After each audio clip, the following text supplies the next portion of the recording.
I was never the spot in ATV motocross. I had a good career, but I wasn't the top dog. I wasn't any of that, but I still had the hunger to go be the guy somewhere. 2013 was the first year I hopped in an off-road truck. We came here, came out and got my first podium my rookie year here. So there's just something about this place, comfortable being here. It just feels like home. I obviously love reading the terrain. It breaks down so harshly here, develops weird bumps, and just something that I'm accustomed to negotiating, I guess. Can't really put my finger on it. It's probably a tough thing to teach, but when you've got experience here and you've got a good idea of what's going on, it helps a lot.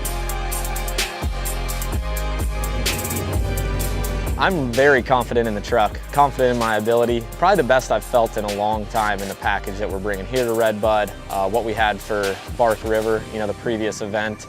It's been just one of those seasons to where we've just been a tick off everywhere. Everything hasn't come together results-wise, but we've been really fast, we've been strong. Our truck's on the track and it's contending for wins and podiums every weekend. One of the biggest parts of coming from moto to this was, we always tested, we worked on bike setup, everything in the ATV motocross days. But at the end of the day, if you miss setup, you could just ride through it, right? You maybe not have been comfortable, but you could ride through it. One of the things I was humbled by immediately getting into a truck was you can't drive something that doesn't work well. You've got to really hone all your settings in every weekend and put in the time and collect data every time you're on the track. And that's one of the things I think I overlooked quite a bit. But the evolution, even the last 5 years since I've been here, everyone's just stepped their game up so much that they'd all look back on themselves and go, wow, this has changed. We're putting the pro lights through all the abuse they can take. That's not a lot of suspension travel, and the speeds that we're carrying and what we're able to do, and even as good as the trucks work anymore, is really surprising.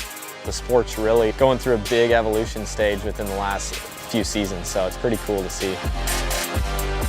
I love this sport, I love the people that are involved, I love TORC, and I love all my sponsors, and I think I've got a good inner circle that can continue to walk with us year after year and be one of those top dog sort of teams that when people come to the track in 10 years they go, that's the guy, and I want to be the guy.